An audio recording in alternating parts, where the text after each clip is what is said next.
حضرت نوح علیہ السلام اللہ کے بہت پیارے نبی تھے۔ آپ کا تعلق حضرت آدم علیہ السلام کی نسل سے تھا۔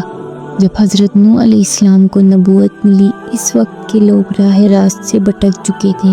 انہوں نے اللہ کو چھوڑ کر بت پرستی شروع کر دی تھی۔ وہ لکڑی، پتھر اور مٹی کے بت بنا کر ان کو پوجتے تھے اور ان سے اپنی حاجتیں مانگتے تھے۔ اللہ تعالیٰ نے حضرت نوح علیہ السلام کو حکم دیا کہ اپنی قوم کو سیدھی راہ دکھاؤ۔ حضرت نوح علیہ السلام نے اپنی قوم کو دن رات چپ کر اور اعلانیہ ہر طرح سے سمجھایا کہ وہ صرف ایک اللہ کی عبادت کرے، بتوں کو چھوڑ دے، ہر برے کاموں سے باز آ جائے۔ آپ نے فرمایا، اے میری قوم، اللہ کی عبادت کرو، اس کے سوا تمہارا کوئی معبود نہیں۔ لیکن قوم نوح بہت ضدی اور سرکش تھی۔ انہوں نے کہا، اے نوح، تم تو ہمارے جیسے ہی انسان ہو، تمہیں اللہ نے کیسے نبی بنایا؟ ہرگز تمہاری بات نہ مانیں گے۔ حضرت نوح علیہ السلام نے ہمت نہ ہاری۔ آپ نے اپنی قوم کو 950 سال تک مسلسل اللہ کی راہ میں بلایا۔ آپ نے ان کو ڈرایا کہ اگر وہ نہ مانیں گے تو اللہ کا عذاب آئے گا، لیکن لوگوں نے آپ کا مذاق اڑایا، پتھر مارے، برا بھلا کہا، لیکن آپ صبر کرتے رہے۔ قرآن میں اللہ تعالیٰ نے فرمایا کہ حضرت نوح علیہ السلام نے دعا کی کہ اے میرے رب، میں نے اپنی قوم کو رات دن بلایا، مگر میرے بلانے سے ان کے انکار میں ہی اضافہ ہوا۔ حضرت نوح علیہ السلام کی دعوت پر صرف چند لوگ ایمان لائے، باقی سب نے انکار کر دیا۔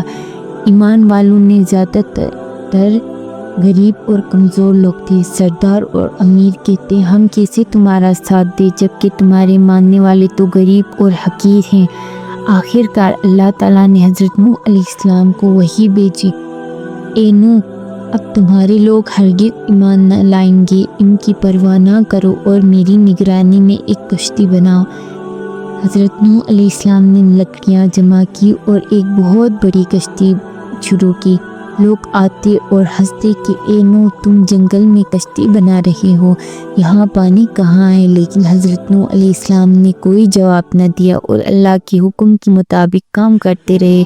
جب کشتی تیار ہو گئی تو اللہ تعالیٰ نے حکم دیا کہ جانوروں کا ایک نر اور ایک مادہ جوڑا کشتی میں سوار کر لو۔ حضرت نوح علیہ السلام نے ایمان والوں کو بھی کشتی میں سوار کیا۔